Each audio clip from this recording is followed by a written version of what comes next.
Community is a fundamental aspect of human behavior, but ironically, we've struggled for a really long time to create a sense of community and belonging, especially with people with mental health disorders.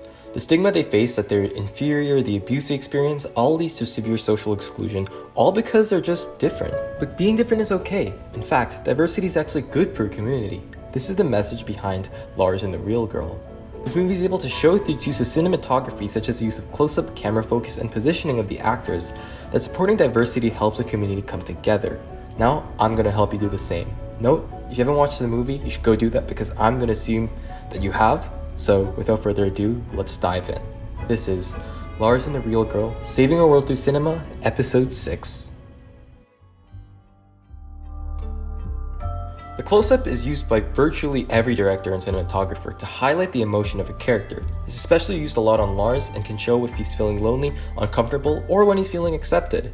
Look how uncomfortable he is in this medium close-up. He's clearly intimidated by the interaction. It shows how inclusivity isn't purely trying to socialize, but rather understanding someone's needs and supporting them. Now here in this scene, when the community is coming together to accommodate him, we see a big difference.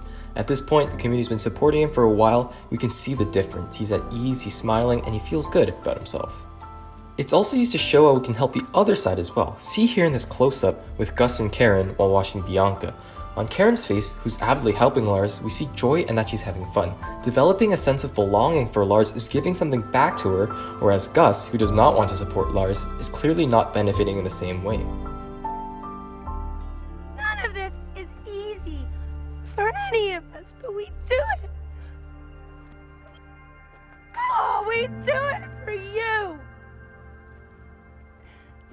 So don't you dare tell me how we don't care.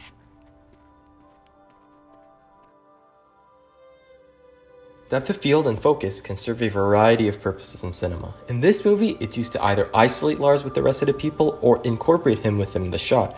By doing so, we can see moments where he feels excluded and when he feels a sense of belonging. We see an example of this here. The camera is solely focused on Lars, while the rest of the people are out of focus and blurry. It helps put the attention on his actions, but it also isolates him from the people. He doesn't feel included, welcome, or like he can trust any of these people. Now contrast that to this shot at the very end, when Bianca dies after the community has come together for so long to support his delusion. He's able to comfortably interact with the community, showing that he feels welcome, as the depth of field is deep and includes everyone in the shot. Finally, let's look at how the positioning of characters and shots shows progression. In this movie, shots with multiple people, such as group shots or two shots, help show when he's feeling a sense of belonging, and when group shots are not used, we can infer the opposite. In the first chunk of the movie, before Lars finds Bianca, notice how any gathering with people, he's almost never included in the same shot. In this scene here, in the dinner with Gus and Karen, we only get medium close-ups, and when we finally do get a three-shot, their backs are towards the camera and are not in focus, creating a separation from Lars. We don't even get a shot reverse shot during these conversations, which shows even further the disconnect between Gus and Lars. Now compare that to this bowling scene. Near the end of the movie, not only is a group shot used, Lars is completely parallel to the others and does not stick out in any way, showing that he's starting to feel a sense of belonging. Group shots are also used to show how the community is brought together to help Lars. Here we get a group shot with the women and Bianca, which shows they're accepted to Lars' delusion and that they're bonding because of it. They're having fun together outside of their work, and this in turn shows how diversity is strengthening the community.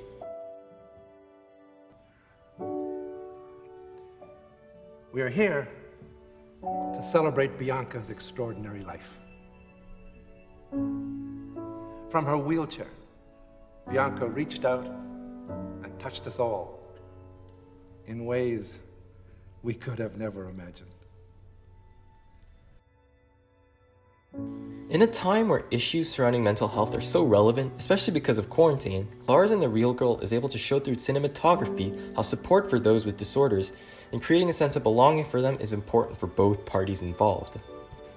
Well, that's it for this episode of Saving Our World Through Cinema. I hope you guys enjoyed and learned a thing or two. If you like this kind of content, don't forget to like, subscribe, and I'll see you in the next episode.